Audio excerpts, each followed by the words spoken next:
Hello, this is the RPG Crawler, and welcome to another Indie Game Friday, where I take a look at independent role-playing games.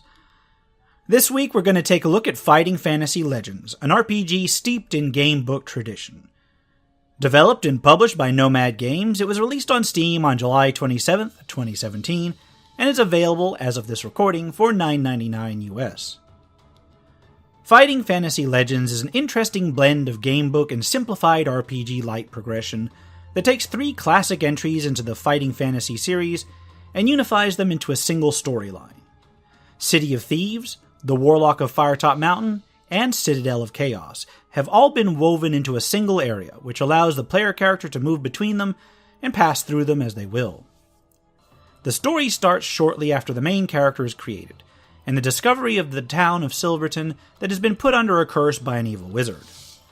Thus the character is directed out to Port Blacksand to seek out the wizard Nicodemus, and play proceeds from there. Although the storyline directs the characters to Port Blacksand first, they are then fairly free to roam throughout the northern part of Alancia. I should warn you that although the RPG system incorporated in this game has some callbacks to the Fighting Fantasy system, it's actually a unique system built just for this game. You create your character by selecting between three classes, and then assign ability points and select a talent. Ability points are divided between skill and luck, with stamina, or your hit points, being whatever remains afterwards.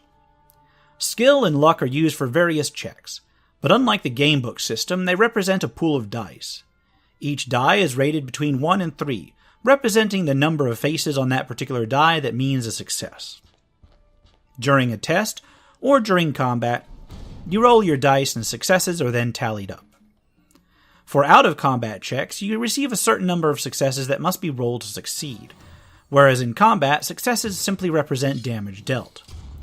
As you gain experience in the game, you will gain levels, which allows you to improve either your skill or your luck. Rather than adding additional dice, improving skill or luck bumps one of the existing dice up by 1. Once 3 sides of one die represent successes, you can then improve the next in line. Stamina represents your overall health, and when you're reduced to 0, you are then kicked out of your current adventure area. Unless, of course, you're playing a hardcore character, in which case you're just dead. If you lose in a normal game, one of your skill dice is injured and one of your luck dice is cursed. Injuries and curses can apparently be inflicted during other sorts of game events as well.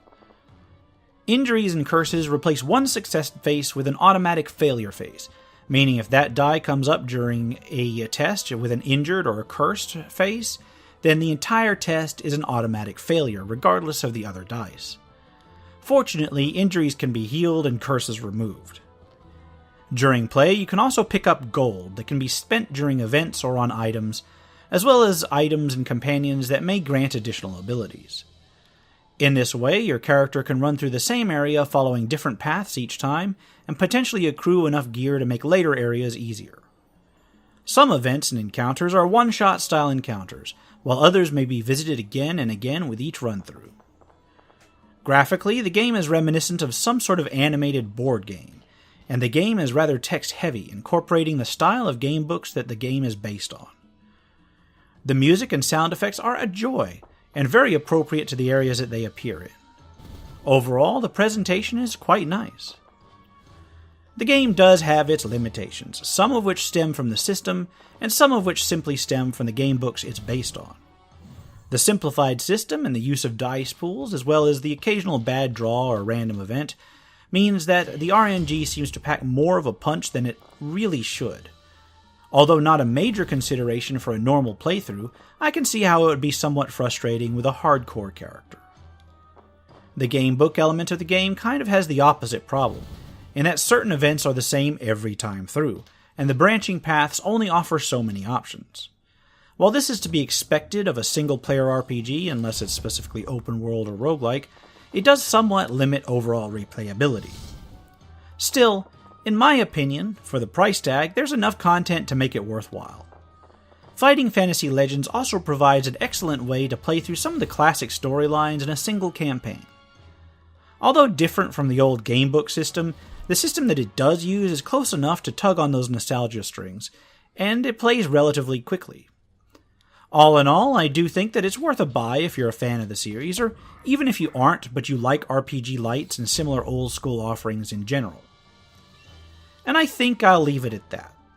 This has been the RPG Crawler with Indie Game Friday, Fighting Fantasy Legends. If you like what you've seen, please leave a like, comment if you've got feedback, and subscribe for more RPG content, both tabletop and computer. If you're feeling generous and want to join those patrons who are helping support my channel, please check out my Patreon at patreon.com/rpgcrawler. Until next time, take care and goodbye.